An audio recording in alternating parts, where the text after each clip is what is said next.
Welcome to Bigfoot and the Bunny. This is a couple's journey into the mysterious, the unknown, and the paranormal. I'm your host, Chris Carr. And I'm your host, Kristen Johnson. Together we are Bigfoot and the Bunny.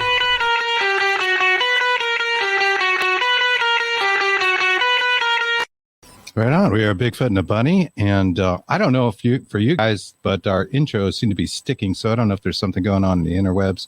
Hopefully not. Do let us. Yeah, could be solar winds striking the earth at this point, as they have been doing a lot lately. Mm-hmm. But let us know in the chat if things get bad, and we'll try to troubleshoot it on the fly. We got a great show for you. I did want to mention it is hot in New England. And when I say hot, it's 80 degrees, but in our studio, it feels like 105. It probably is. And that's because we use heavy materials to sound dampen us, because this room has a natural echo that's actually pretty pronounced, and we tried to do it the right way, but we're sweating because of it. So if we look like we just ran down or around a corner and back, you know why. We got that going on. Also, a very cool thing was in the news this week about the black hole that is in the center of our solar system. NASA has been able to reproduce the sounds of it. Apparently they've had to, what they call sonifications on it to make it within our realm of hearing. But I'm going to share a screen with you, and I want you guys to hear this because it's kind of crazy. It's it sounds like the sounds you would imagine hell sounding like, with all the lost souls. So let me share this. And we'll go over here. Here we go.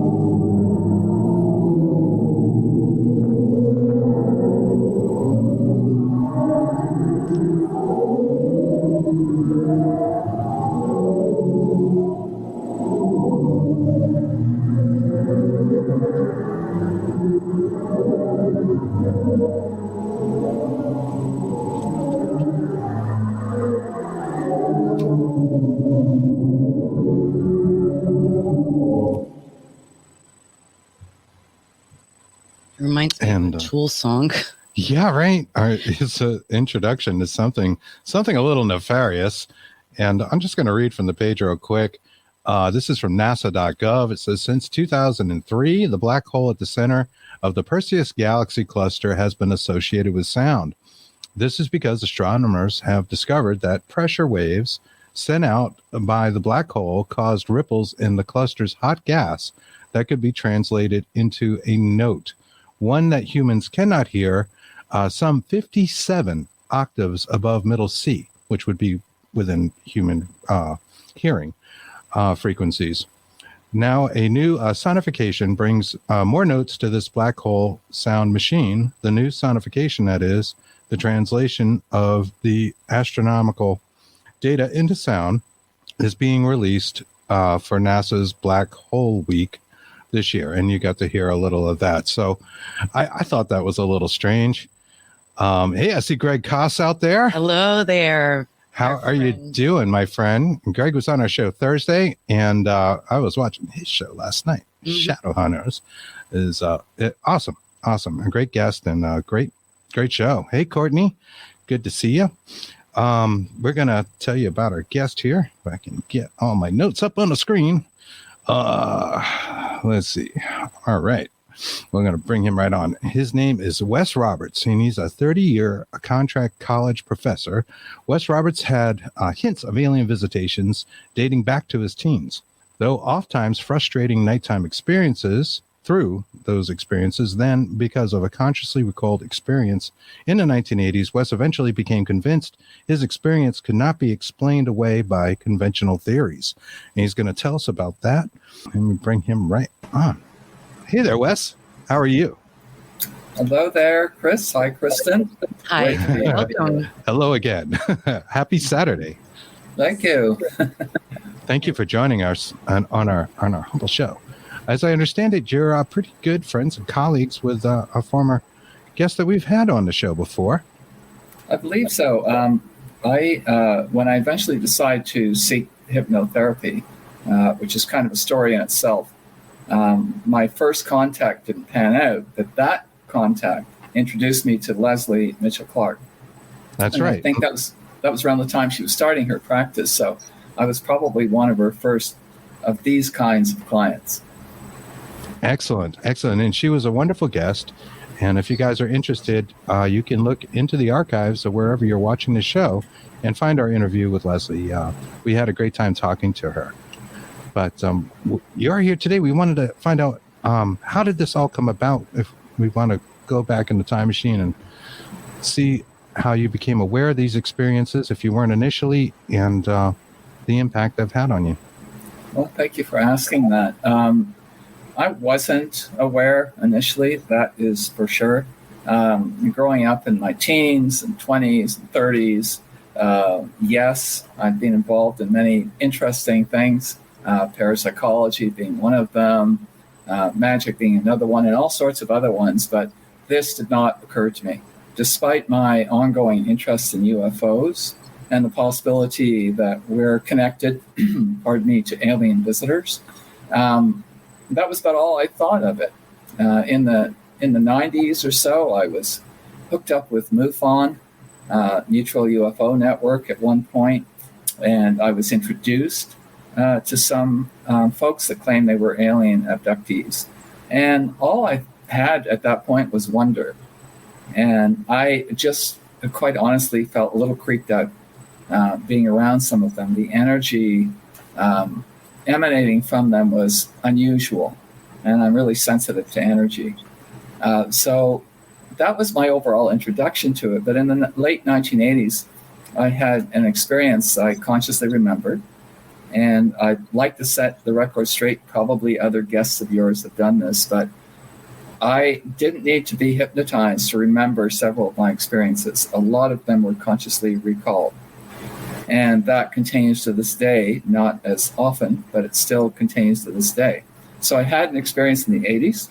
I was living with a different partner at the time, and I had a really weird 5-step or 5-phase experience that in and of itself wasn't frightening, I don't think. I've had others that were, but this one was not. And I woke up in the morning under the most unusual circumstances. I was watching the digital clock, and you know how the minutes are supposed to tick by in minute increments, but they weren't. While I was sitting up in bed awake, the minutes were ticking by in second intervals to me. And I must have still been in a different phase or state of mind.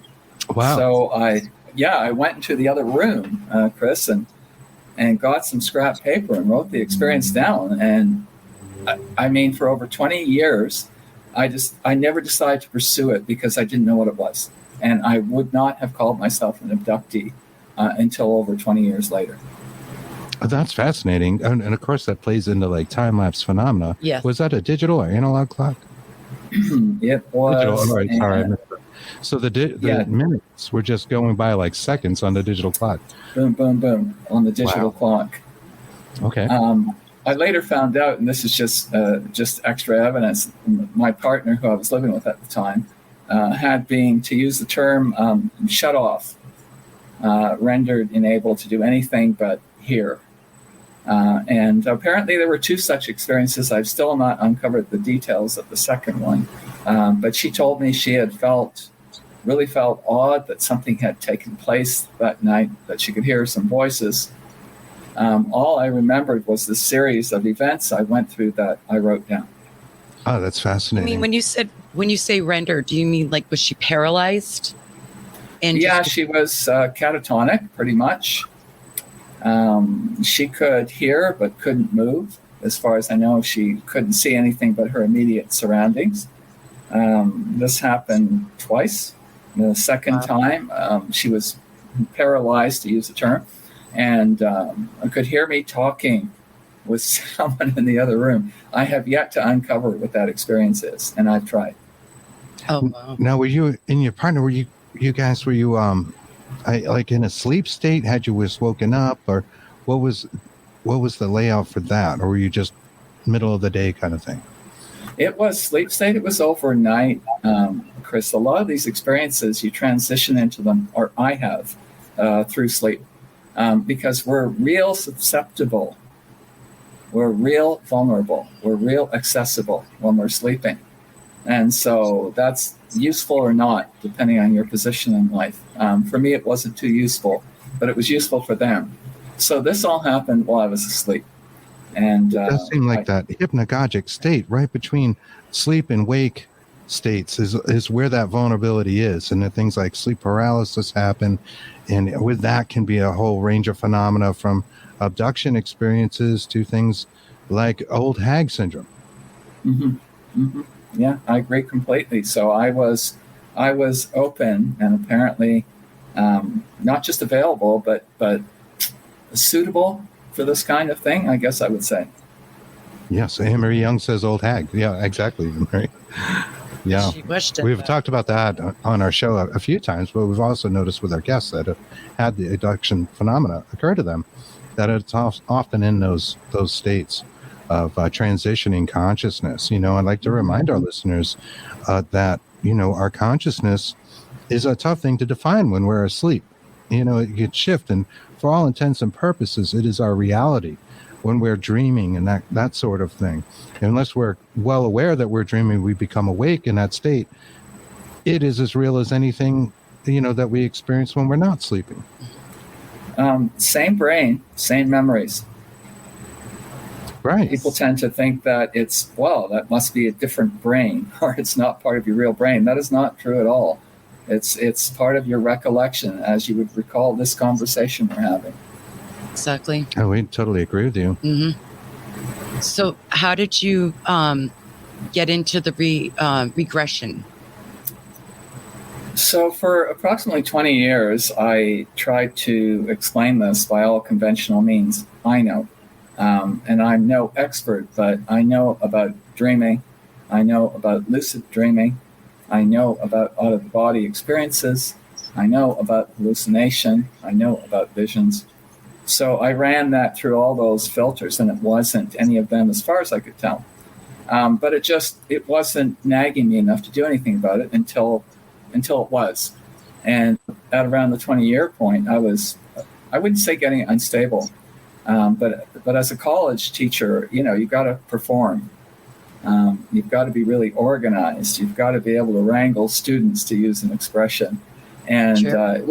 I felt it was affecting my job. I was getting uptight, anxious, nervous. And I guess around that time, I shared it with a couple of others who weren't as close to me as, let's say, a family or a lover might be. I began to share it a little bit.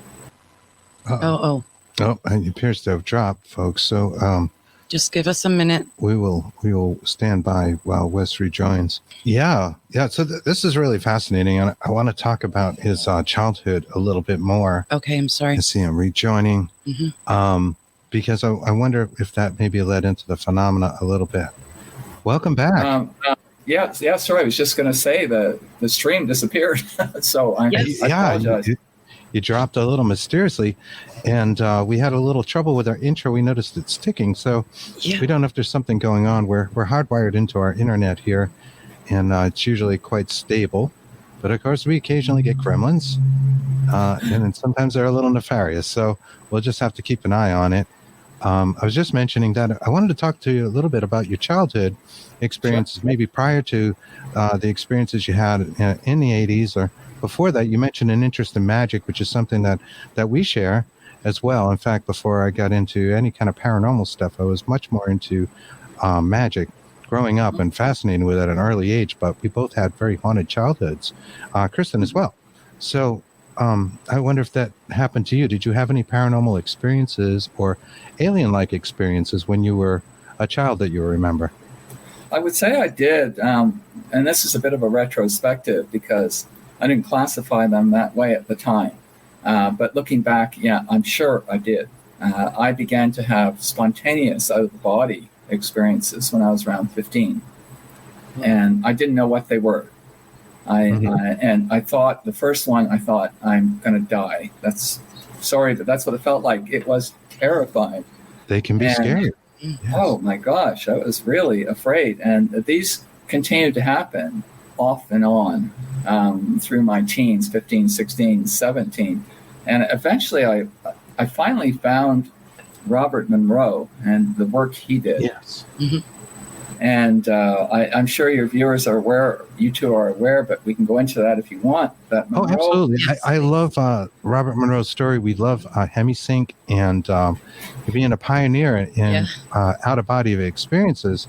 Our listeners today may not be aware, so feel free, please. Well, I had discovered Robert Monroe at one point much later, and he talked about his out-of-body experiences, how they were spontaneous, how they were frightening, how he was on the verge of being committed to a mental institution, if my understanding is correct, and then finally ran into either a psychologist or a psychiatrist who said, "You're not going crazy.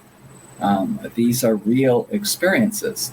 And so Monroe, who invented a technology, a sound technology, because he was an engineer, he invented a technology that put dissonant signals in both your ears, so slightly different frequencies in both your ears. When you listen to that, your brain is supposed to harmonize or synchronize the two signals. And so hemisync, the long form, is hemispheric synchronization. Yes, that's so right. Your brain synchronizes the signals, and apparently that can lead to all sorts of altered states. And Monroe took great advantage of that once he got over his fear and figured out what they were, and wrote several books about his journeys, for instance, in the afterlife. So eventually I found out about that, but I didn't know what it was at the time. I just thought it was terrifying. Yes, that is completely terrifying. I know for myself, I'm sorry, baby. Trying to do these things, like I say, in middle school, I was very fascinated with astral projection, and I had a hypnosis tape and cassette, because I could go back a ways as well. And I would play my cassette, and it would put me in a trance state. It wasn't hemisync, but it was like a guided meditation. And some of those experiences, you just would get this sense that there was something in the other room or down the hall that was just evil and would scare the crap out of you. And you'd snap back into your body. Although I have to say, I had a better grasp of these out-of-body experiences then than I do now. Now they're very hard for me to do, but we're actually both working on them. Yeah, because I feel like that phenomena is totally related to the alien abduction phenomena as well as paranormal. It gives you some insight. This idea of traveling or time, just makes no sense in the astral world. You can be anywhere in any place just by imagining it, willing it. And I think the same is true of the entities that we're encountering. I think so too. And looking back at that period of my life, and I began to get interested in magic. So I took steps to become a warlock, quote unquote. Come a long way since there. Anyway, around that time, I had an experience with three cloaked beings. Cloaked, is that the right way to say? They had robes on, three robed beings. And I was only to find out in the last 6 months or so, this is not uncommon. Only in the last 6 months or so have I found that out. But wow. I was awake. I was totally awake, sitting up in bed. I was around 17 years old. And I saw in my doorway three robed beings, black robed beings at different heights. I couldn't see their faces clearly. And they were basically outstretching their arms, saying, "Come with us," although they never spoke. And it was like, I'm not coming with you. Absolutely not. I'm not going. But I only found out recently I'm not the only abductee or experiencer to have seen three robed beings. Interesting. I haven't heard about the robe beings before. So were they like black robes, or are they dark and just kind of spooky dark, as I'm imagining right now? It was creepy, nightmare creepy. But it passed. But it evidently didn't totally pass, because if they were aspects of what I was going to encounter in later life, evidently they got their hooks into me somehow. What did you think they wanted? So I had a very primal experience, if I try and think back of that, which was mostly fear-based. I thought they wanted to take me away. I did not know what that meant. And although I had some physical abductions over my life, especially in my childhood, they turned into more, spirit abductions, which is quite common. I think it's a lot easier for aliens to take your spirit your etheric self than it is to take your physical body. But I thought they wanted to take me away, and I didn't understand what that meant, except that I was not interested. Right. A lot of people theorize that they want to steal your consciousness or your soul, to use an older term, right? Which can be one and the same in a lot of ways. Some people like to break those apart, but I kind of think of all of that as one thing, the thing that makes us human, that perceives everything that's going on, whatever physical state we might be in. There may be some value in it. Well, I love how the two of you are connecting the dots. Probably this is what you always do. But I think the dots need to be connected, between things like spiritualism, which I have an active interest in, life after death, out-of-body experiences, remote viewing, which I do a little of and have training in, all these things. There's like a lot of dots that connect and may lead to the same outcomes. Yes, we definitely agree. Same thing with us, remote viewing. And and why I asked you about your childhood is because almost all our guests that, are interested in these sorts of things that you just detailed had some sort of childhood experience. And it's almost like we spend the rest of our lives trying to figure out why that happened. Did it really happen? When you prove it happens, you need to know the hows and whys, wows and how. What do you call it? I call it the highs and wows. The highs and wows. Yeah. Right. That particular moment one time. So it was an accident, but it pertains to things like they used to say psychedelics, and abduction phenomena now is kind of a big thing that's rising, and as a way of contacting you, through the veil, if you will. I agree with all that too, and I think the about the whys and whereofs or wherefores or whatever that statement is. I think a lot of people turn the opportunity down, quite honestly, although it may not sound like an opportunity to the two of you or your viewers or your listeners. But I think a lot of people turn it down. I think they have a nanosecond experience at times, very brief, and they say no, hell no, and they move on with their lives. Yeah. Yes. I think so, Kristen. I think they're afraid. Yes. He had to drag me into this kicking and screaming. So yes. That's right. That's right. She didn't want anything to do with the phenomena. True story. From her childhood experiences, because they were that threatening and disruptive to her life. They were scary. And mine was scary as well, but for whatever reason, I found it attractive, and I was very drawn to magic. So that warlock moniker, I've used it myself in the past. That's why I kind of giggled. Yeah, I hear you. And I felt like it was a time in my life where I felt like the stuff wasn't real, and maybe I had outgrown it. And then I was showed that it was real later, and I had the proof, and then I had to know all over again. And then, we got into paranormal things, and I dragged Kristen in, and we have no doubt that the phenomena exists. And no doubt our guests, when they tell us these stories about their abduction experiences or, ghosts, whatever it is, there's more than meets the eye, right? Agreed. Yeah, I found that throughout my life, and I've never turned my back on it. I shared some of my experiences with a friend recently, and I got an interesting reaction I didn't expect. She thought some of my abductions, even the mild ones, and most of them are positive, I need to emphasize, most of my experiences have been positive. But she thought some of them, even the positive ones, were a grave violation. Can you, if you want to? Yeah, I think I can. A violation like an assault. Oh, okay. That's where I thought you were going with that, because we asked that question a lot. Yeah, we hear the stories. And one of the fascinating points is like why people go back. We can talk about things like Whitley Strieber and, you read or watch Communion and go, well, all that happened to you. Why would you want anything to do with it still? Yes. But there's something to that. How has that been for you? I've followed some of the people you've mentioned, others like Bud Hopkins, John Mack, some of the serious researchers, and I've always been fascinated. But, is there a dark side to this? A handful of my incidents have been dark. Some I've never spoken about or shared them fully with anyone, quite honestly, in any way, including in my books. But the darker ones involved emotions. Emotions of fear, emotions of helplessness, emotions of being manipulated.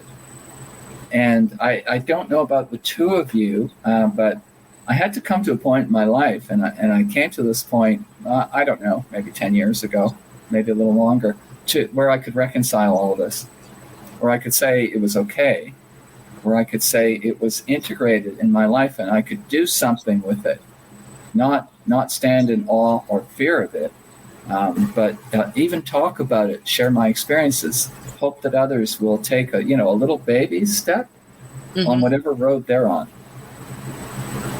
Sure. Yeah, absolutely. I think it's wonderful that you're sharing your experiences because, like you said, a lot of people probably do have some sort of experience but put it out of their head, or they don't want to deal with it, or they fear it so much that they won't accept it or come to grips with it. And I think that's good. I was going to go in a direction and I lost it. I'm sorry. But when you say, I do know what I was going to say. I'm sorry. Okay, so some of the experiences that you're telling of and others are positive, some are negative.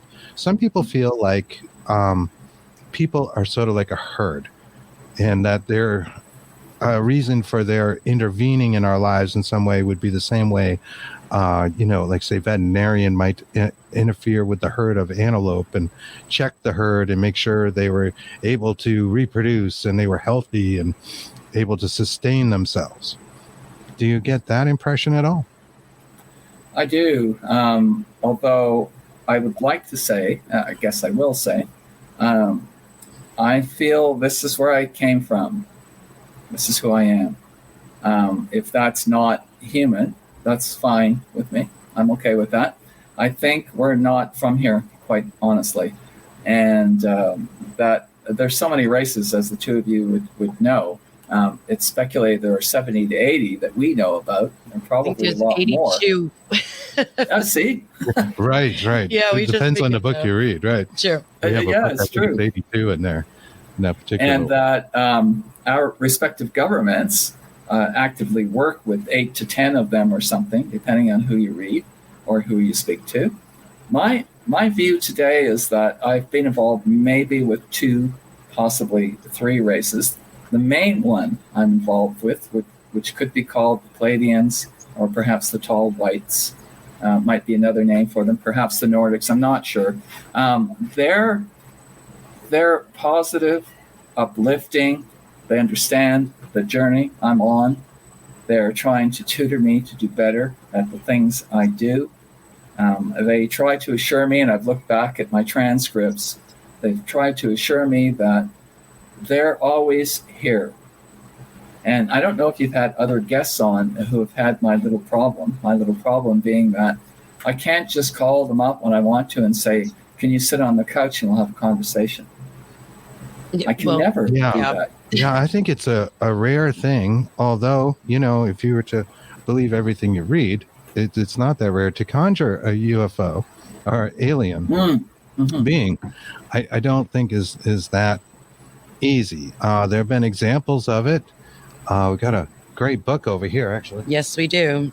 Of one. I'm not sure if you're familiar with this book. This is by Jeffrey Mishlove, and it's called The PK Man. And he was researching a gentleman named Ted Owens, who's no longer with us, in that book. And he did have the ability, and he proved this to like local press and lots of people to apparently conjure UFOs in like the 70s and 80s. And it's a fascinating, really good book. I'd recommend people check that out if you're looking for a good read aside of your books. That's right. Which I want to mention real quick, and we will mention again. Intersections, A True Story of Extraterrestrial Contact, and The Experiencer's Garden. Thank you. So you had these things, these phenomena. You wonder if they're going to continue. Do you feel like they're going to continue your entire life? Where do you see this going? So actually, Chris, they do not stop, at least in my life.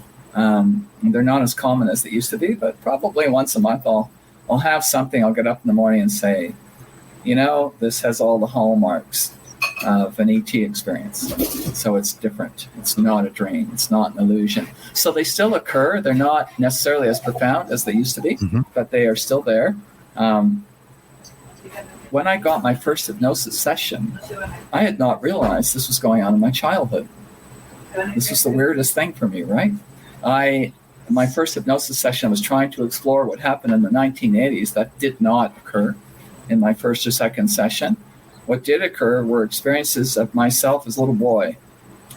And when I came out of my first session with Leslie, I remember with tears in my eyes saying, "Is this for real?"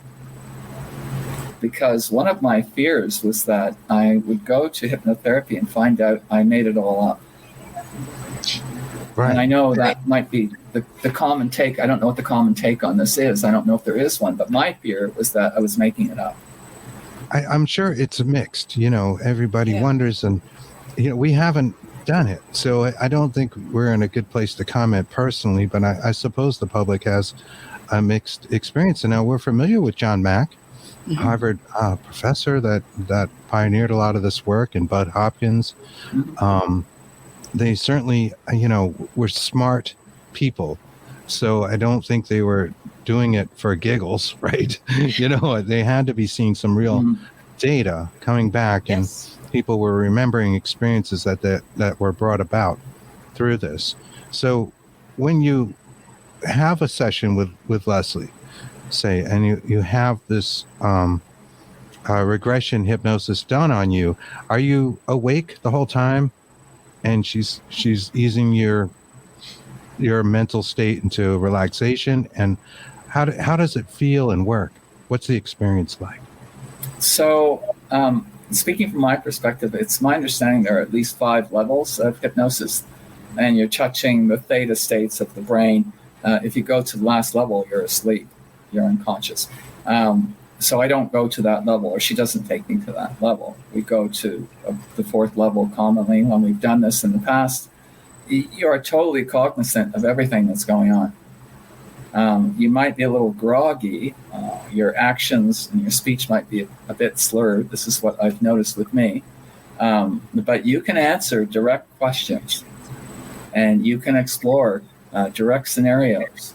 And I would like to point out that there may still be a misconception that somebody that does hypnosis leads you. I was going to say that after you finished, I was going to go along with that question and say, some people felt led, and they do. We're on the same wavelength, Kristen, right? Yes. So I've never been led, and I want to say never and quantify never. Over 5 years, I did 35 sessions with her. Wow. So, and I've never felt led. In fact, the general scenario for me has been that I find myself in a hallway with doors that all look the same, left and right, going down the hallway. I am simply directed to choose a door and open it. And then I start talking about what I perceive, what I see or hear or feel. And then Leslie, in this case, might ask me a question like, are these beings you see tall or short? Are there other people there? What are you wearing? Some things to try and ground the time to a certain time in your life or to a time period, and to ground you as the subject. So I've always been able to report on what I've seen, what I felt. Maybe 3 times of the 35, I was afraid. And I said, I can't do this. And so you would be taken out to third-person perspective and look at it like a movie, so you're not involved. You're never asked to relive an event, just to comment on it, generally speaking. And so that's the way most of them went until we got to a point which we thought, well, I wonder if we can communicate in real time, kind of like channeling, with one of the beings. And we did that for maybe 10 sessions. It was fascinating. Wow. Some questions and comments from the audience I want to bring up real fast Okay. before I get too far Sure. behind. Yeah. Nina had said, my brother and I always refer to orbs as flying. It was natural as a child and a teen. Why is it more difficult as an adult? So I would say to your viewers something interesting that piques my interest. I've seen orbs for about 25 years with my naked eye. And they just started one day. And then I got fascinated in orbs and started looking at orb books and what they might be. I think if it's difficult now, it's because we're more informed and more intelligent, and we're dead curious about what they are or represent. We might not have had that degree of direction or intelligence when we were younger. When I see orbs, I have this little thing I go through because they never last for me. They last for 1 second, maybe 2 seconds, and they just fly across my vision. And I always try and reach out, quite honestly. I always try and reach out. Okay, thank you, you got my attention. Who or what are you? What do you want? And the prevailing thought is that an orb is a spirit in the form of an orb. Okay, and that would tie back to things like fairies and Taipaiwankas even. That's what they're called, Wampanoags. The Wampanoags is a local Native American indigenous tribe here. Refer to them as Taipaiwankas, but every culture has them. The Irish call them fairies, that kind of thing. Do you think there's a correlation there when you see these? Are they like lights? Can you describe what the orbs look like? Yeah, they're like balls of light, approximately half an inch to an inch in diameter. They are rarely 3D for me. They're usually 2D. Generally speaking, I can tell if they're in an area, and I can walk to the area and somebody can take a photograph of me, and they're more than not likely to show up. In fact, I've had one show up on my shoulder. Oh, that's neat. And what I would say to you and to Nina, if she's interested, is imagine for a moment that you could replay the experience and elongate the time. There's probably a lot of information in there that you could still get from the experience, that you could still reveal, like unpacking. Like if you could slow it down. Yes, and I think you can. When you have that experience, do you feel anything like, I hate using these labels, clairsentient, but do you... Psychically? Yes. Do you feel anything? Any some impression? of them? So I do sometimes. I feel nervous sometimes. And I think nervousness is just the messenger. I don't think it's the message. So Okay. I think I get nervous because it's like a flag saying you're having an experience. And it's got to impact some part of my apparatus, whatever that is, whoever I am. And so I get a little nervous or a little anxious. And then sometimes I just get mad and say, what do you want? That's what I've done all my life. So yeah, It gets me nowhere. no, it doesn't. Please leave me alone. I'm busy. I'm backing me, something like that. But yeah, I think orbs are fascinating because in the paranormal world, they were considered like a bad word in a way because of the prevalence of them with the advent of digital photography where yes. dust shows up in water droplets and that sort of thing in digital photographs. And clearly debunkable things. But in ufology, they're much more embraced.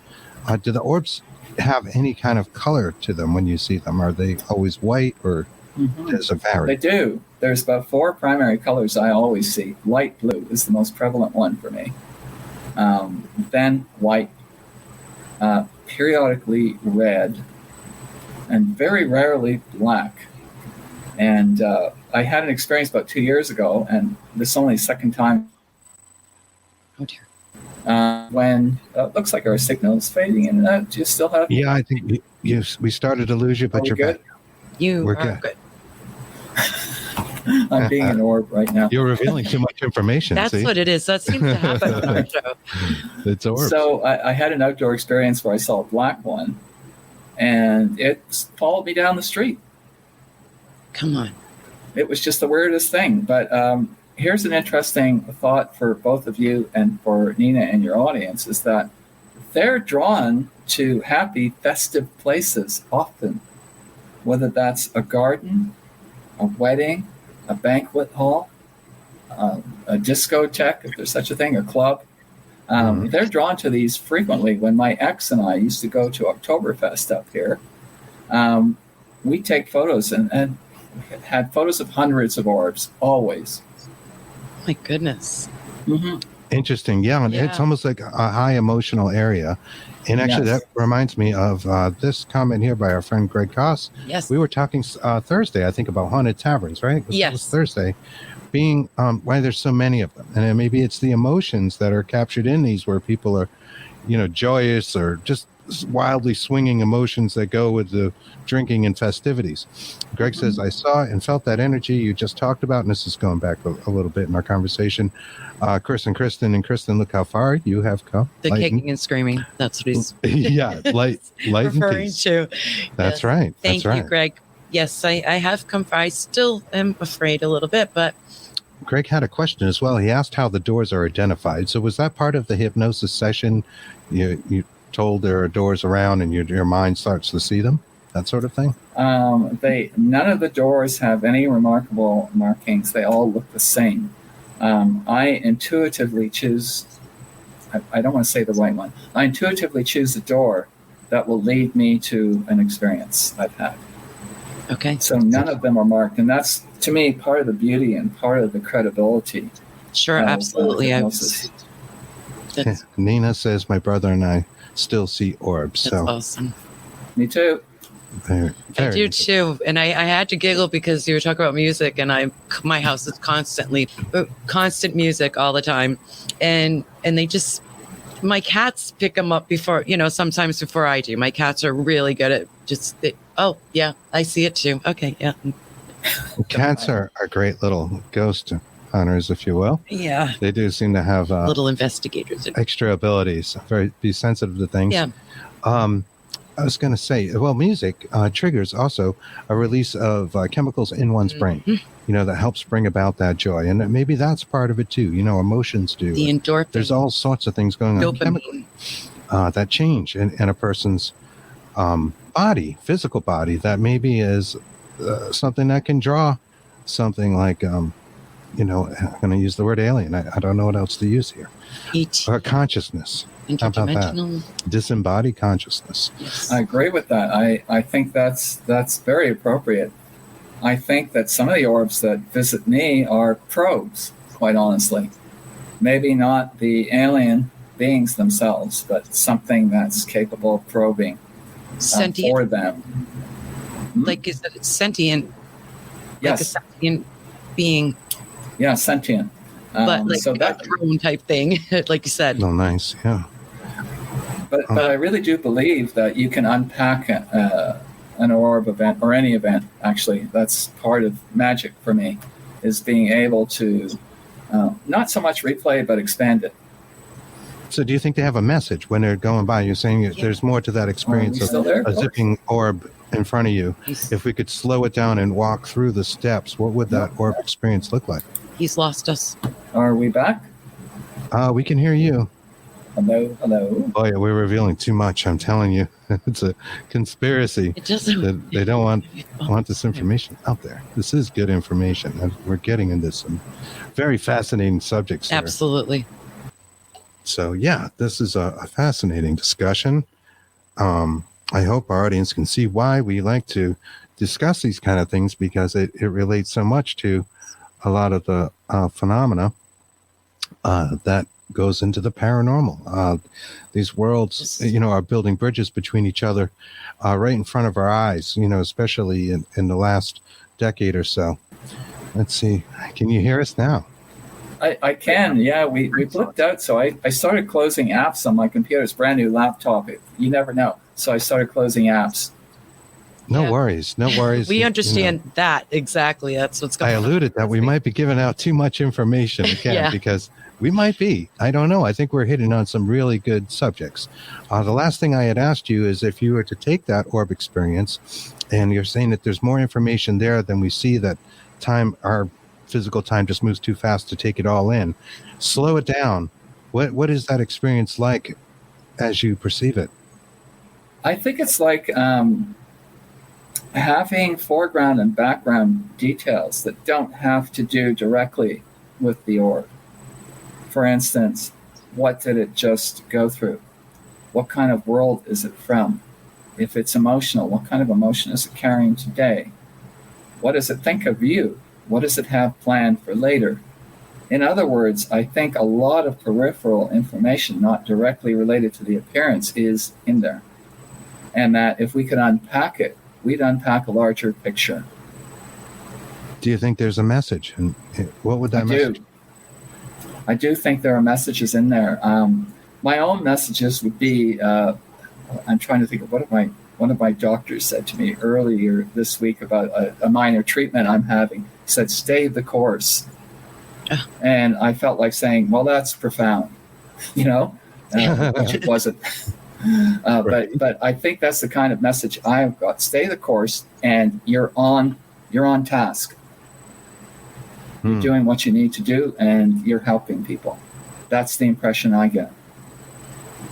Oh, that's good. That's how we feel about synchronicities in our lives. Absolutely. And I know that was mentioned in the show Hellier, and which we liked really because they started with the definition of synchronicity, and we were seeing in our own lives and trying to relate that to our own experiences.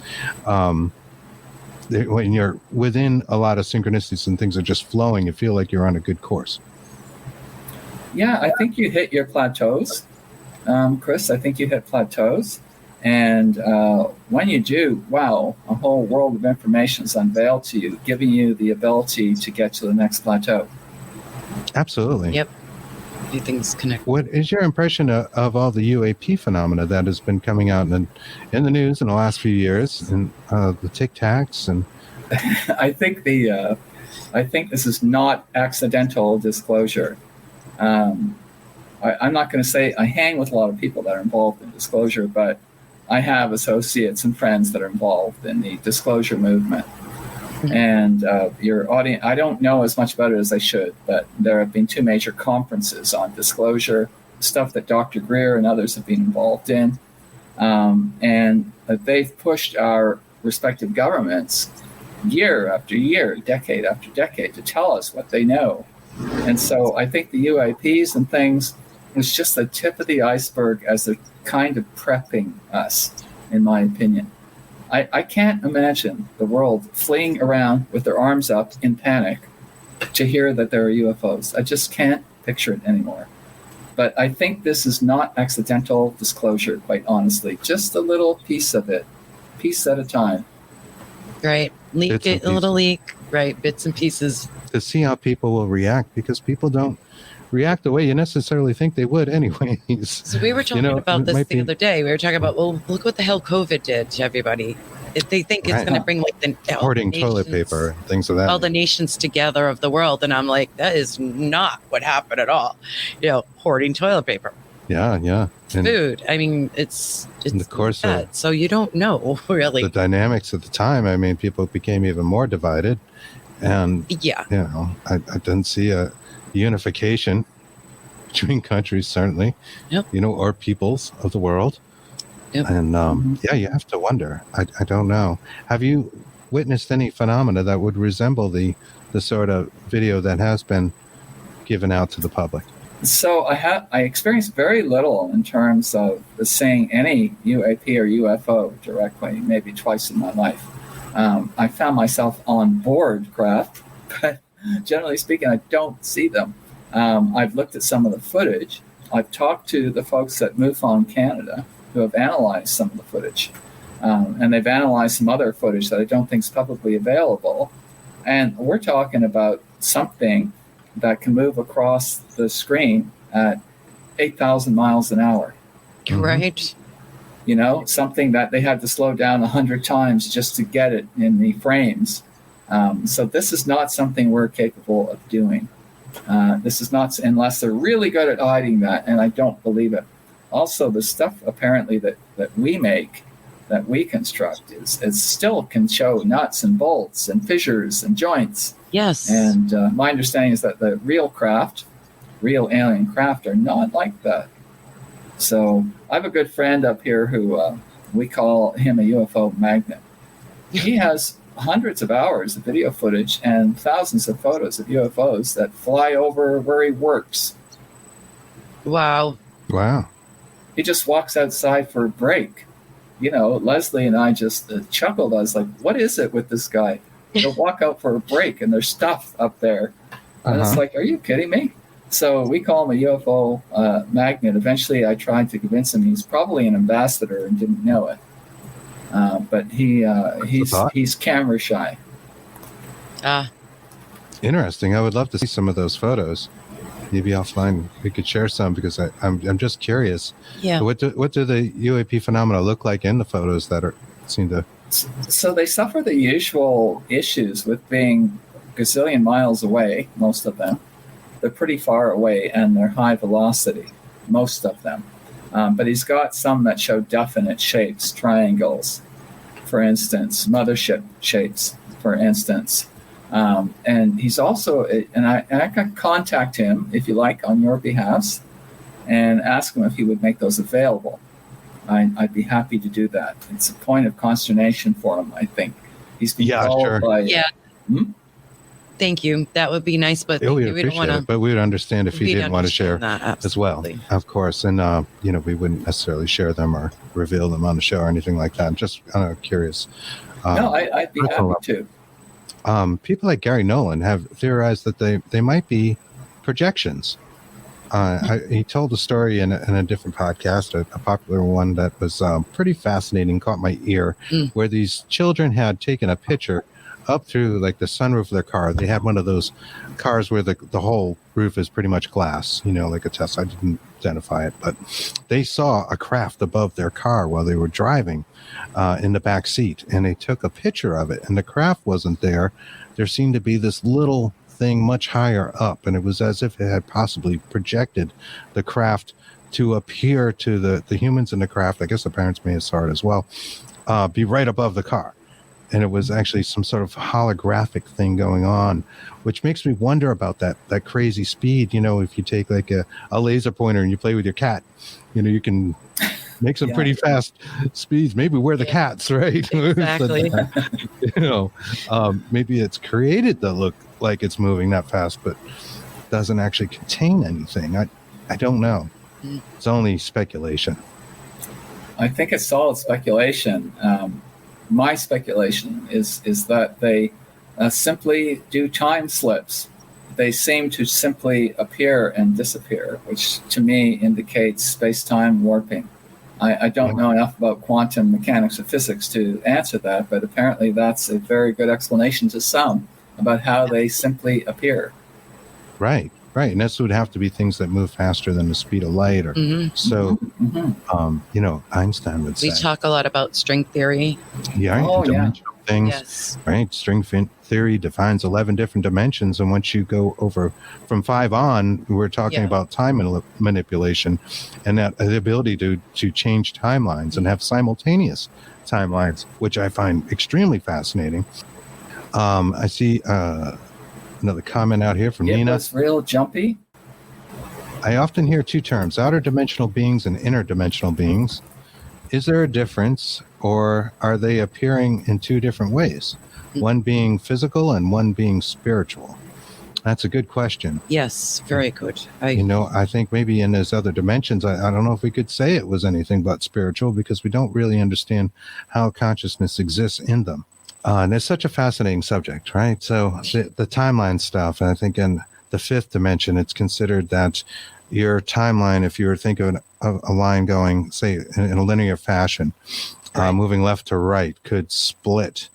And then you would have the ability to go back to that one split where you kind of went like a branch on a tree. And then as you grow in these dimensions, you hit the 6th and the 7th, you can jump between them. And you don't necessarily need to go where they went like a tree branch and went in two different directions. And we're going to try this again. Can you hear us okay now, Wes? I can. Yeah, I was doing everything possible here to get back to you. I don't know what's happening. I saw you pop up in the middle of a sentence. And, no problem. We understand sometimes the interwebs just do not cooperate. And we'll do the best we can and move forward. and just see how it goes, because we did want to talk about your books and Sure. Yes. what we can expect. Please, before something happens again. Yeah, you've got 2 books out. We've got them there in our ticker. Intersections, a true story of extraterrestrial contact. And also the other book is An Experiencer's Garden. Fascinating name there. What are these books like? What do you cover in them? So in the first book, I went over a handful of the experiences I knew about, a handful of hypnosis sessions, and tried to come to terms with them, including putting anecdotal footnotes in there suggesting this is what I think was happening. But in the first book, Leslie, she co-wrote it with me and commented from her perspective on what she felt was going on. And I thought it was a unique blend. I certainly haven't seen it before. But it was, I guess, an introduction to folks that were interested in some of the key experiences that have shaped my life, and to Leslie's commentary as a hypnotherapist on those experiences. And after I got through that, I thought, and I don't know how you two feel about writing, but I thought, I am not going through this process again. And of course, I did go through it again. And I didn't expect I would. Understandable. And birth a new baby. And that would be your second book, An Experiencer's Garden, which I love the title of that. I think that we're living in a really unique garden, all of us, and we're just exploring. And this isn't religious overtones coming from me. It's just the way I feel. It's a garden of exploration, and I wonder sometimes how lucid we actually are in the waking world. And so that's part of why I decided to explore more of my experiences. I went through more transcripts and more recordings, because I thought, well, maybe I have 30 or 25 distinct experiences, and it turns out I have more like 75 distinct experiences or something. So the second book was an attempt to categorize them. I don't know if it's going to be successful or not, but to say, well, this box is places I've gone to on a craft, and this box included people. And that box included someone I call my twin, who's an alien I'm connected to. And the other box included these emotions. So it was my attempt to talk about all that, and to say near the end, this is why I think this happened. And it's a question I certainly get a lot. Why you? Why me? We were touching on dimensions when we lost you the last time, and talking about timelines. And this brings about like multiverse theories that we might be existing in other places simultaneously. We've both had dreams that were like vivid dreams where it felt, the distinct notion when we woke was that we had been in another timeline. I remember thinking this. We were both doing a lot of hemisync at the time, by the way, which is fascinating how that plays into it. And I had this idea, and Kristen had the same feeling as well, that wasn't just a dream. That was really happening. It's just in a different timeline. And do you think that's a possibility, or have you had any experiences that may relate to timelines or multiverse? I strongly feel that it's a reality. Leslie and I had on our little show a few years ago a guest who's no longer alive that talked about the secrets of the multiverse. And so I thought, well, that's interesting. Why not? Multiple universes in different times, maybe. And then another author spoke about the omniverse. And so my understanding of the difference of the two is the multiverse is pretty physical, or can be physical, refers to physical or other universes. The omniverse packages in the spirit worlds. And so interestingly that you mentioned that, I'm really passionate about it. My partner and I have been talking about for the last 2 years, maybe longer, that we have several other selves out there in space-time, not necessarily like us, not necessarily in this time frame, who inform us and let's say enhance our skill set and our abilities just as we do for them. And we tried an ad hoc experiment one day just out on the balcony here, just trying to imagine, this is a Robert Monroe thing, imagine, if you will, two of our counterparts sitting somewhere else, imagining us. And it was pretty exciting because after a couple of minutes, we started to feel that we were losing ground with the reality around us. We never pursued it fully, but we actually had some really deep moving experiences that had we pursued it, we might have lost track of who and what we were for a brief time. Wow, fascinating. So did you go into sort of a meditative state? Were you trying to astral project or? Not trying to astral project, just accepting that there are many other Wes's or my partner Anna's. There are many other Anna's out there who contribute to who and what we are, which could answer a number of things if you look at your own life. Absolutely. How do I know some of the stuff I know? Right. Sure. Deja vu. Yeah. Yeah. It was a casual experience, Chris. It was just casual. And we thought, we've got to work on this. We've got to apply what we know. We're both magicians. We've got to apply what we know and make it a kind of a ceremony, or you could call it a magical working or a magical ritual, and actually do it more deliberately and see what happens. So you really just set an intention and went into sort of a meditative state with the idea that there is another you out there trying to talk to you, just, in another timeline or dimension, thinking the exact same thing you were. And that's great. That's a cool experiment. I think we should try that. Yeah. It was. We were shocked at how well it turned out. Wow. So, yeah, I think you're right in that there is more to us. There may be multiple versions of us out there living these entirely different lives, and that was the impression that we got from those dreams we were describing. Kristen went through 4 different timelines. I had one where I just woke up and I'm looking at my wall, and it's not my wall, but I'm feeling conscious. It's a different color. There is something on the wall that isn't on my wall. It's this weird vent kind of thing. And when I went to the next level of awareness, it was my wall, but I was sitting laying in the exact position, staring at the wall. So it wasn't like I was rolled over and had to go look at it. It was too strange. And while that may not sound like much, the feeling I got from it was that I was absolutely in another timeline looking at that wall, and it just happens to be the same me in the same position viewing things. And very fascinating thing that occurred with that.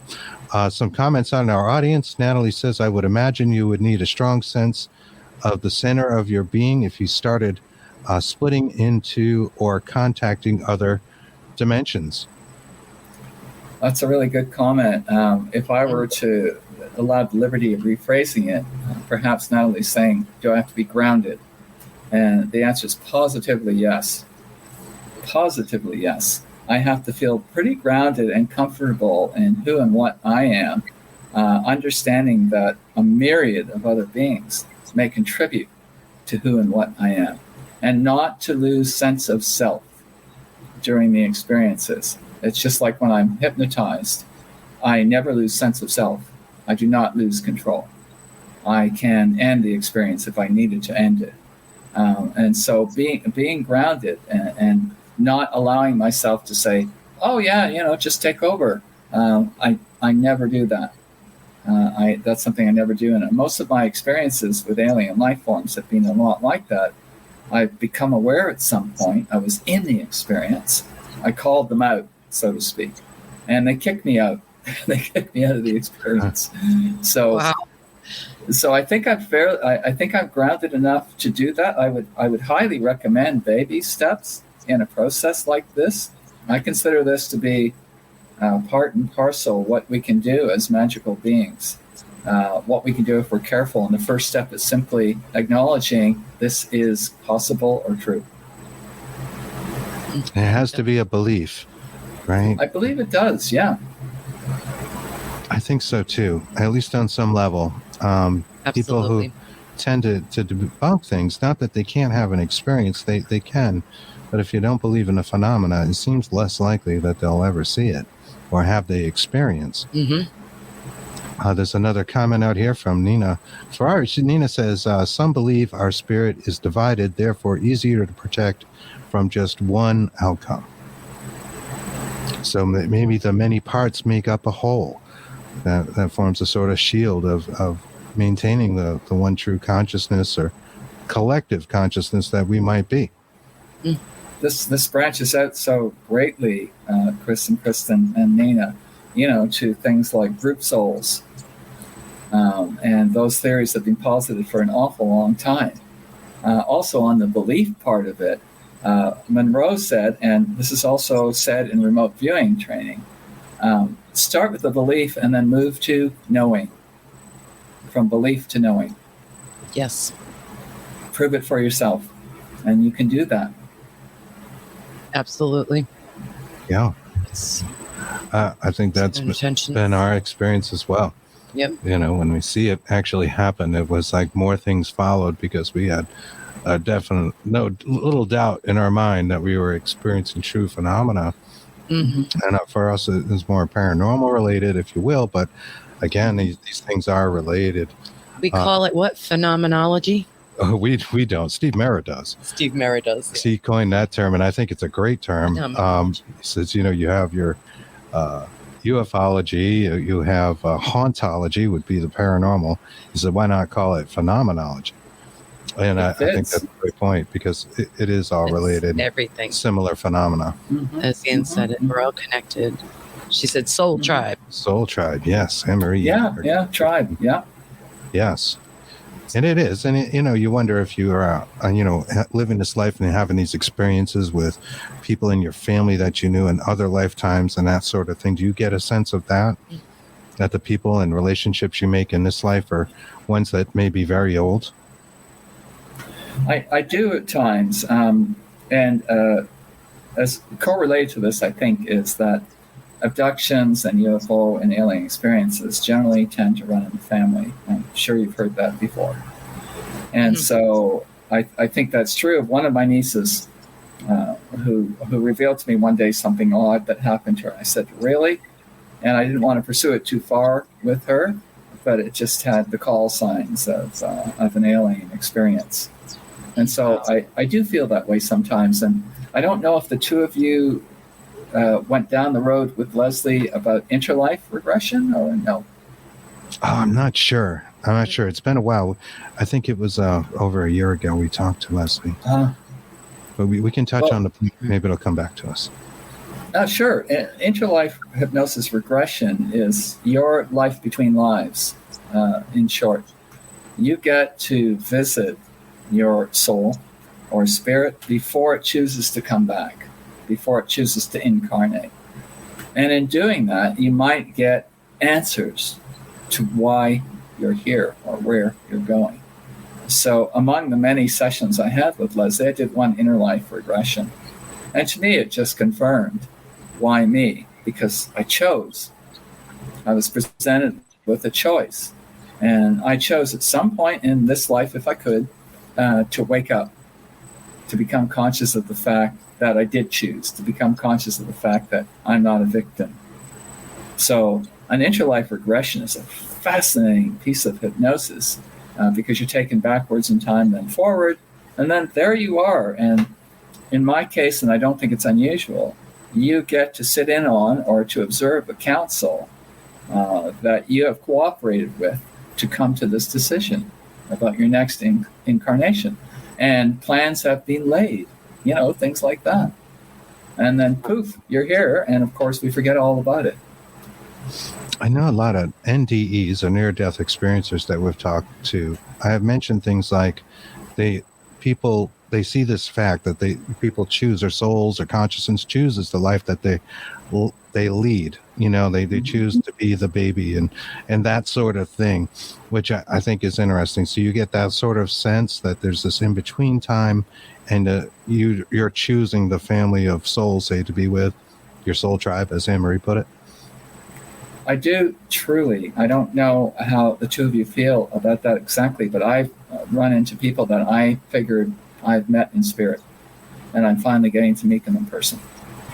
I don't doubt it. It's just next level for us. I haven't had the experience of being able to have any sense of like we might do that, but I've heard enough people talk about it that I think there might be some validity there.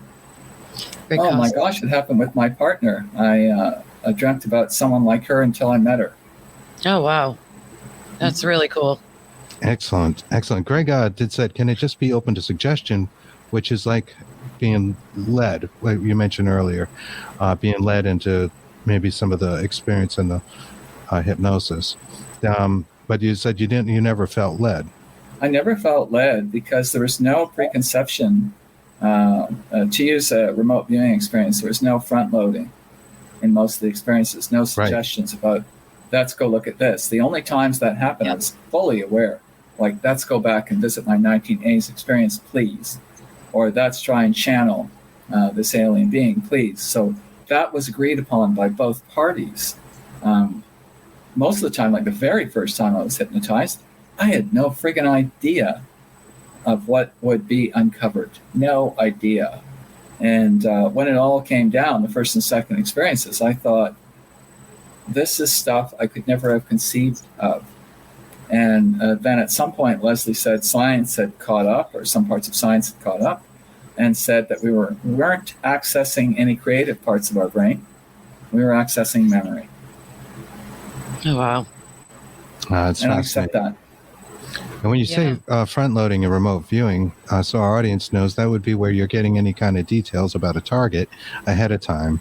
Like even the fact that it's a missing person or something. If you know this, you might start putting together a story in your mind, or, my cat's lost. Can you find my cat is kind of front loading, because you're going to imagine all the experiences a cat has. Or, it's underwater or in the woods, or any other kind of details would be called front loading, because at that point, your brain will start to put together a story, and you're being led by your own mind.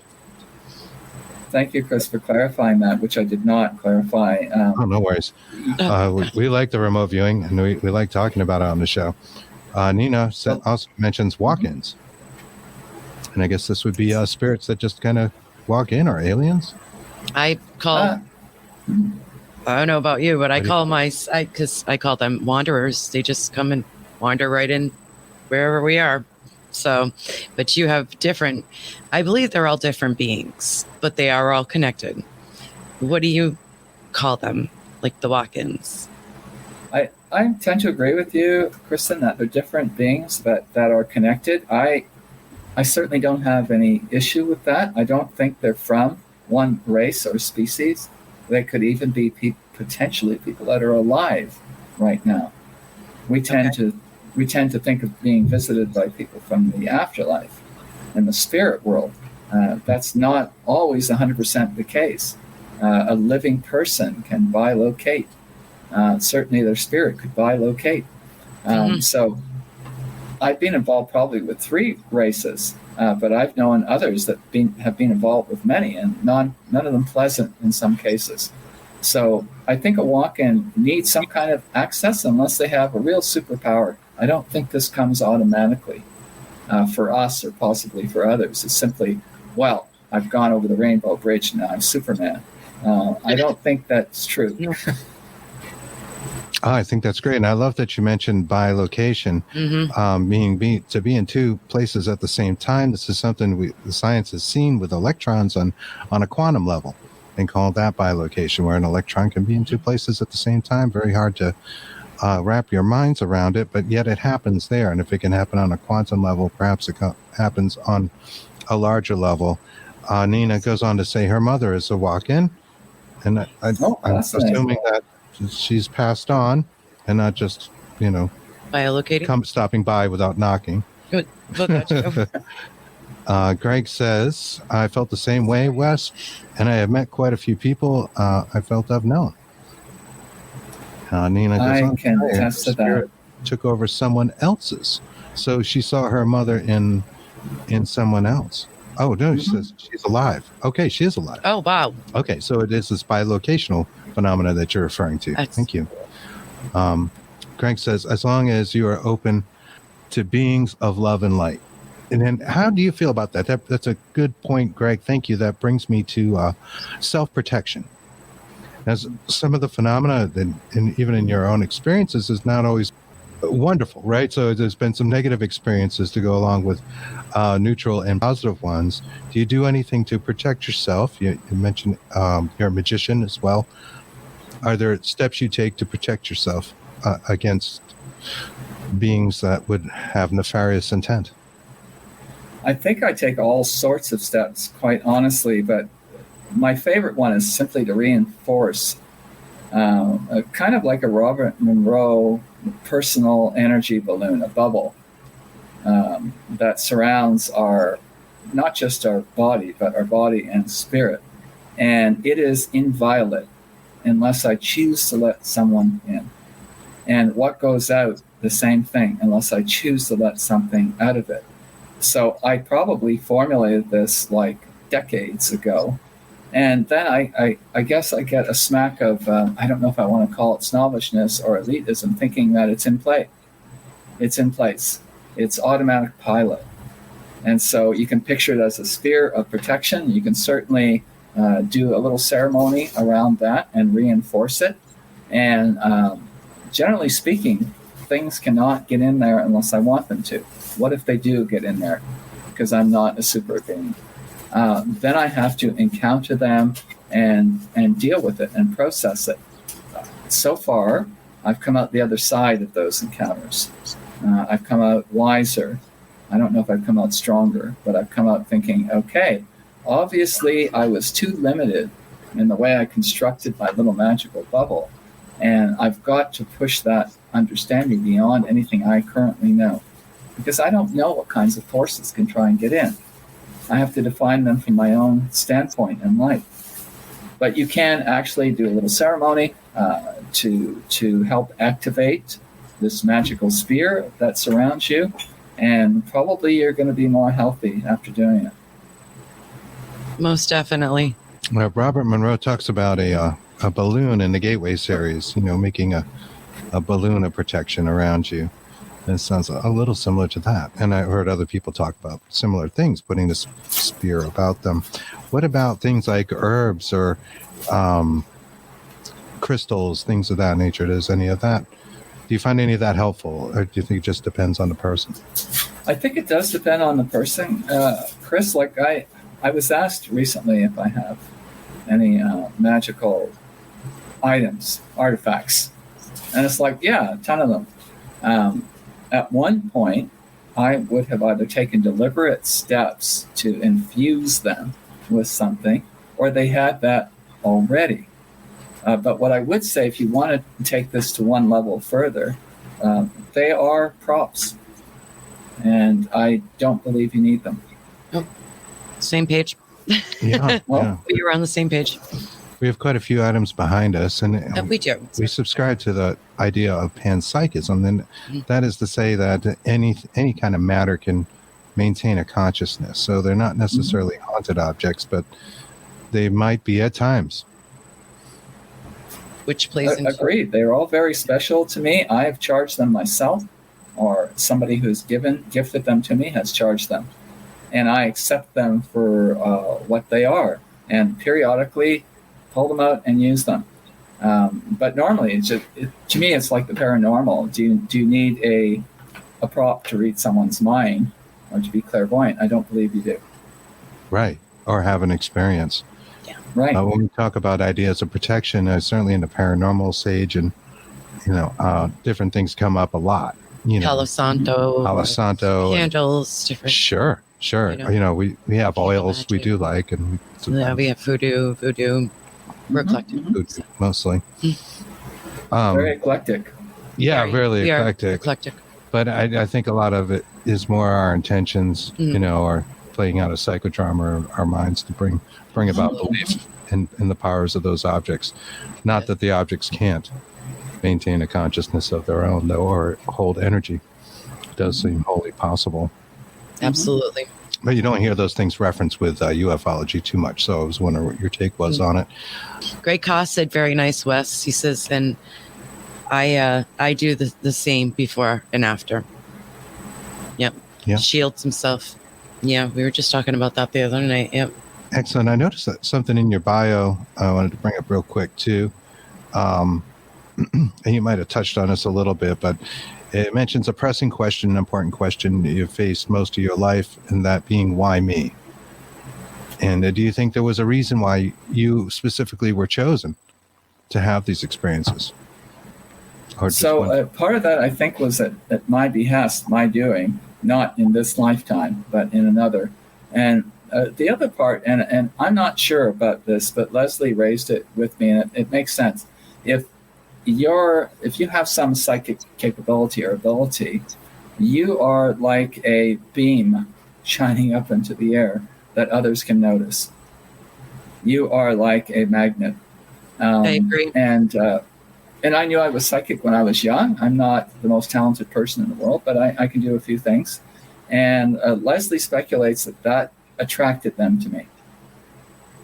Interesting. That's a good speculation. I think that a lot of people are, or if you're tapped into it, you're more likely to have certain experiences than people who aren't. Certainly. Mm-hmm. So you think the reason that you've had all these experiences, these alien type experiences in particular, is that you're a sort of beacon for them? I think so in part, and I think they, if they're able to probe us in some way, not the ugly way, but psychically. Yeah. That always comes up, though. Never been through it, thank goodness. But I think if they're able to probe us, they can see if we're a good candidate. Are we a good candidate? Can we take this forward? Not just can we absorb it and integrate it into our own lives, but can we do something in terms of broadcasting it to others? And I've also said yes repeatedly. This kind of reminds me, I should say, of the disclosure that we were talking about earlier. And perhaps in picking individuals that are more receptive to seeing the phenomena, being able to spread the word, or be compelled to tell others about their experiences. Isn't that the slow form of disclosure that we're seeing with the government, with the UAP phenomena that's been videotaped? Oh, most likely. Most likely. You know, a skeptic is going to cry about never seeing a ghost because he never wants to. Exactly. Yeah. Exactly. Until it happens. Mm-hmm. That's right. I understand. I mean, we come from that, like, we do try to debunk things, and we do come from a skeptical place, we'll say, but in the end, most of it ends up. Well, that's right. Not everything is a ghost, certainly. Right. And No. You know, I think pareidolia is a real thing, and that sort of You wrote the book on it. So. thing. Yeah. So what is it? Why do you feel compelled to share your message? Do you think it's important for people to know this information? I think, Chris, that there are more of us, quite honestly. And I'm glad you two talked about being skeptical. I am too. I don't, everything that goes bump in the night isn't a ghost or UFO. I never think that. Right. So I selectively get rid of those and try and talk about the ones I feel do not fall into that category, that are real. But I think I'm here to make people aware that they're not alone. That if they have the tiniest inkling they've been through something, chances are it's possible they have. And I want to tell them, you can not just survive it, but come out the other end having integrated it and still be strong and still be stable and still do what you do in life. It's true. Exactly. So I'm glad that certainly we'll end up getting them. We always do. A lot of people probably do repress some of that phenomena, either from traumatic PTSD or PSTD. That is not post-traumatic PTSD. Thank you. I have that. PTSD. Experience, or perhaps just a fear of not being accepted by society. I think it's great to share the message for those reasons. Yes. Your website is Wes G. Roberts. Is that right? .com. Mm-hmm. I want to say that because this will eventually become a podcast, and some people will listen to this. Wes G. Roberts, as you would imagine it is spelled, .com. You can also be found at on Facebook, facebook.com, Wes G. Roberts. Are those the best places to reach you? Oh, gosh, yeah. My website's always under development. What's new, right, in this world? But I am developing a series of workshops that are hopefully coming around the summer, and people can read about them there. And I'm trying to upload things like this show, meaning to say, I was there. I was with Chris and Kristen. So I keep trying to update it. So that's the best way, really, for sure. That's great. We're going to check out your... Do you want to tell us a little bit about the workshops you Yeah, have the coming workshops. Oh, sure. In talking to some other folks, they thought it would be valuable for me to say, well, how did you get from A to Z? How did you get to the point of integration? And it didn't just happen overnight. I went through a series of steps, some of them meditative, some of them guided journeys, some of them involving hypnosis, some of them just facing my fears. So I went through a series of steps to get to the point where I would accept this was possible in my life. It wasn't automatically, hey, I want to write a book and be on TV. I don't want to be on TV, actually. So it wasn't this kind of thing. It was like, I want to tell people how they can take a baby step. And from that baby step, start to work forward to saying, this is a thing. This isn't so unnatural that it's just happened to you. It's happened to others before you.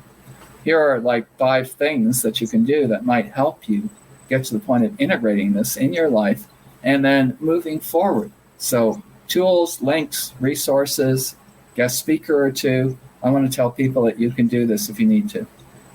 That's wonderful. Yeah, Excellent. completely fascinating. I imagine there will be something to behold. We'll definitely keep us posted on those, and we'll spread the word as well. I think that's great. That's wonderful that you're doing that. Anne-Marie Young mentions shadow work. Does shadow work play a role in your acceptance of the experiences that you have? I guess I would need your viewers, Anne-Marie's, is it, definition? Anne-Marie Young, yes.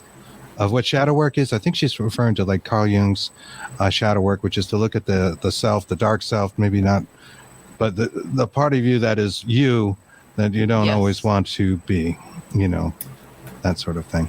Okay, then I would say yes. I remember going through a real frustrating period because the 2 of you and some of your viewers understand how magic can work. Some magicians like myself tend to believe that I dictate my life. And so it was shocking to find out that's not fully true or wholly true, that I am not totally in charge of my destiny, not totally in charge of my will or my fate. Sure. And so I did have to examine some of those parts of me and said, is that okay? Can I move forward with conceding that that's okay? And I was able to look at those places and say yes. And in fact, to further comment on what she said, I am constantly going through like the Akashic records as a living human being. This isn't supposed to happen yet. but I've been going through this for about a year or so, so I'm being compelled to look at some of the darker parts of me right now.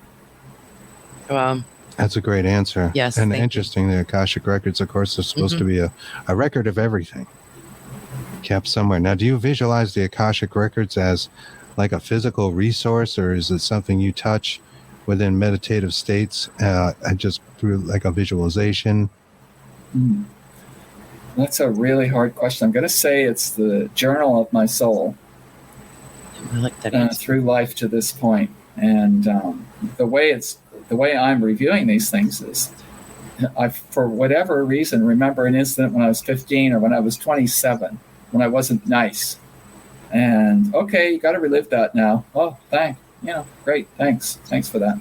I thought I could wait for a while, but it's not happening. So I think it's a signature journal of one's spirit or one's soul. So I don't know where it's etched. I don't think it's etched physically anywhere.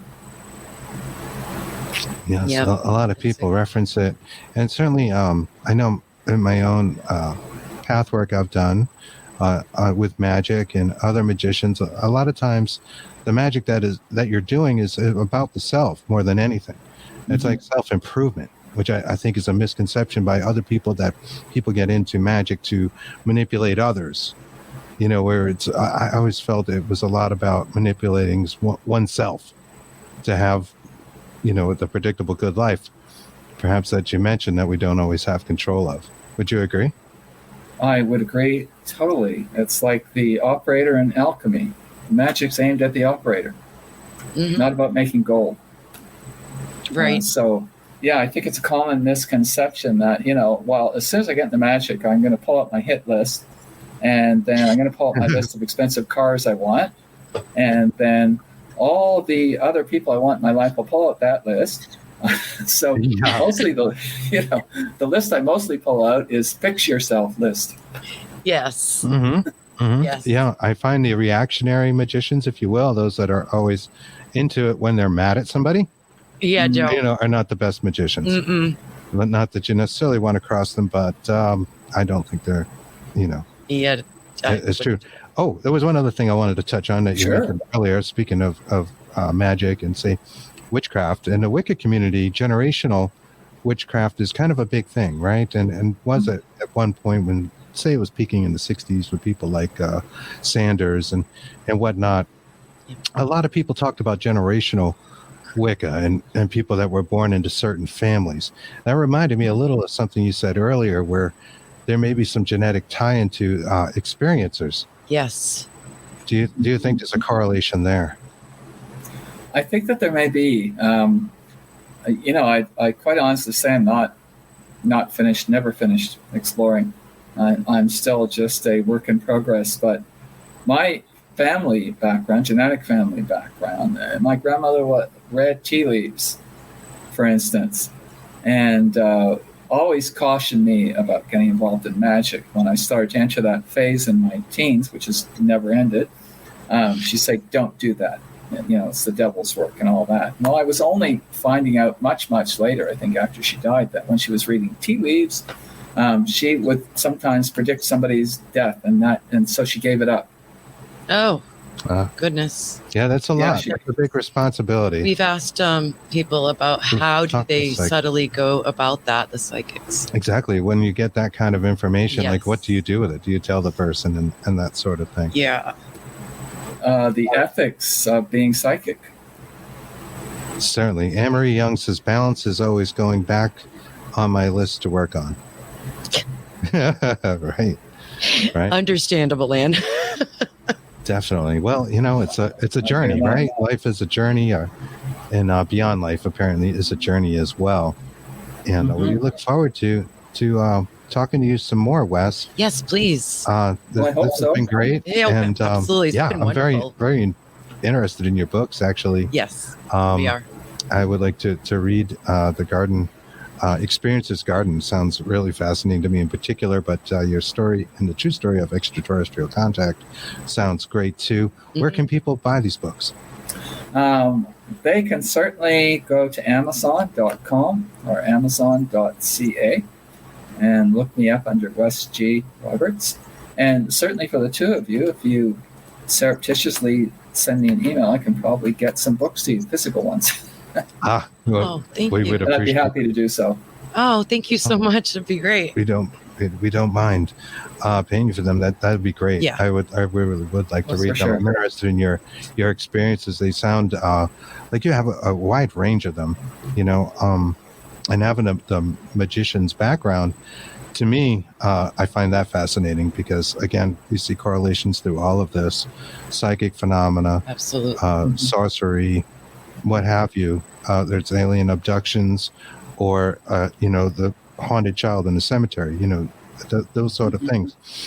I think there are tie-ins and correlations, and we truly do want to know the hows and whys. So this has been a fascinating discussion. Yes. Thank you again. Give you the rest of your Saturday to enjoy up there in We beautiful appreciate Canada. And we love Canada. We have a lot of Canadian friends. A lot going on. Cool. Yeah. This has been wonderful. Thank you so much. Thank you both, Kristen. I really love this. Thank you. Thank you. We're going to take you out of the stream. We'll say our goodbyes, and we'll be right back. And I hope you guys enjoyed that. It was a pleasure to talk to Wes. Absolutely. We'll be back next Thursday. Dr. Michael Lynch will be joining us on the Dark Horse Paranormal Podcast. And we got all kinds of good stuff coming up. Yeah, we do. And we'll tell you more about as the summer progresses and actually gets here, right?